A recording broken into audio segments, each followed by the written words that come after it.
All right, we have day two of linear programming. It's actually the only other day of linear programming. And today we're going to work on the word problems part of it. So not just equations dealing with solving a word problem, and which is the most common application of it. So we're an entrepreneur and we're going to go on to Shark Tank, which if you've never seen Shark Tank, people pitch their ideas and then they decide to either invest or not invest. We're actually selling two products. We sell goldfish walkers so that we can walk our goldfish around the block. We also sell toilet golf so that we can play golf while we're on the toilet, right? So if you've ever seen the show, again, they just ask you a bunch of questions about your product or products, and then they ultimately say yes or no when they come to investing. So here are the questions. It's going to be like a conversation here. So the sharks are going to ask, how much profit do you make on each unit? For every goldfish walker, we're making $8.50. For every toilet golf, we make $10, right? So for every one that we make, that's the profit. And then it's more how do you make them? So we make them with two things. We make them with machines and we make them with actual people assembling them. So the machine works 50 minutes per hour, right? Needs a 10-minute break to cool down or whatnot. And there's six of them. And then once they kind of make all of the pieces, we have workers that assemble them, right? So then the sharks ask, how many workers do you have? We have 850 workers, and the shop stays open 40 hours a week, right? So these 850 people work 40 hours a week, and the machines work 40 hours a week, right? Now, in terms how long does it take a machine to produce each unit, right? 3 minutes to get all the parts for the toilet golf produced, 2 minutes to get all the parts for the goldfish walker produced. And then once they're produced, how long does it take a walker to assemble each? That's their next question, right? Must have a lot of little parts because it takes somebody 7 hours to assemble a toilet, 8 hours to assemble a goldfish walker. Ultimately, they always want to know how much profit can you have per week. So can you is not necessarily how much do you, but like could you if everybody bought all of what you make. And that's what we're going to need to figure out based on linear programming. So we have a lot of different a lot of different things going on here. It's actually going to break down into four constraints, two of which I think are obvious and two are not so obvious. But the money, right? Money doesn't have anything to do with these questions except for the first thing and then the last thing, right? Which is what is the maximum profit? That maximum kind of tells you that money is the z equation. It's the f of x comma y equation. So it doesn't have anything to do with the other constraints. That's what we're going to set it all up as. So our constraints we're going to deal with in a second. For now, I'm just going to put that my z equation is the profit, right? It's what I'm trying to find the maximum of. So it's the only part that deals with money. So I'm going to say that the toilet golfs are going to represent x and the goldfish walkers are going to represent y. So that the z equation, right, it's $8.50 for goldfish walker, $10 for toilet golf. So it's going to be $10 for every toilet golf plus $8.50 for every goldfish walker, which is going to be y, right? So that's my z equation. Now I got to think of the constraints, right? Two of them I think are obvious. And if you've thought of them on your own, that's great. Basically, you're not going to sell a negative number of goldfish walkers or a negative number of toilet golfs. So that just tells me that t has to be greater than or equal to 0 and g has to be greater than or equal to 0, right? So that's good. We have that done. Next, we have to think of the non-obvious ones, which there's a lot of stuff going on here, but again, everything revolves around two different things other than the money, right? It's machines and it's workers. So we're going to need to figure out like how do we combine all these things to make it so that we have a constraint in terms of T's and G's, right? So, the machine produces both, right? It doesn't discriminate against one toilet or golfs or walkers. So all that we know is, okay, a machine works 50 minutes per hour. There's six of them. And we also have some more things here, which is in terms of minutes, which again is just doing with the machines. So I think I'm going to have to use time here with the machine. So I'm going to say, okay, the machines, I'm going to say, all right, they work 50 minutes per hour, so for 1 hour. And I also know that in total, we said that they work 40 hours per week. So I'm just going to get the total amount of hours that the machines can work, right? So 50 times 40 is going to be, right, because the hours cancel here.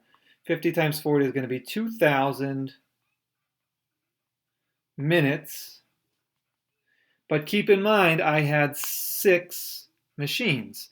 So one machine, right, this is only one machine, that's going to be 2,000 minutes. So all 6 machines total, if I multiply this by 6, I'm going to get 1,200 or 12,000 minutes, right? So the machines work for 12,000 minutes total. Now, I still don't have a constraint. However, I do know that based on these questions, a machine takes 3 minutes for a toilet golf and 2 minutes for a walker. So now everything is in terms of minutes for my machines, which is good. So I have 3 minutes for a toilet golf. So I'm going to say, okay, 3 minutes per toilet golf plus 2 minutes for a goldfish walker. When you add up all of those minutes and everything's in terms of per week, it has to be, you can't exceed 12,000 minutes, right? That's all the times that the machines are open. So it's going to be less than or equal to 12,000. And boom, that's one of my constraints, right? Which is great. Now, the other ones in terms of people, people doesn't ever break into minutes, right? I think when it talks about workers, everything's in terms of hours here, so that saves one step. So with my workers, right? The workers, I have 850 workers. They work 40 hours per week. So again, I want the total number of hours that that's going to be. So let me change colors here. Okay, so now workers, I have 850 of them, and they all work 40 hours per week. So 850 times 40, that's going to be 800 times 40, right there. It's going to be 34,000 hours. All right, so I have 34,000 hours every week to work with for my workers. So if I look at how long it actually takes them to produce stuff, it's 7 hours for each toilet walker and 8 hours for each goldfish. For each toilet golf, 8 hours for each goldfish walker. So again, I can take that and make it into a constraint by saying, okay, well, if I have 7 hours for every toilet golf, and then it takes them 8 hours for every goldfish walker, that could never exceed 34,000 hours total. And those are my 2 constraints. That's a lot of stuff going on, but it essentially is only going to break down into 2 constraints. So if you want to get Desmos ready, we're going to go ahead and do this. We have 1, 2, 3, 4 things, and we're going to have to find it on Desmos. Might not be easy. But here, I'm actually just going to refresh this because I had already done it. So my window's kind of already set. So here we go.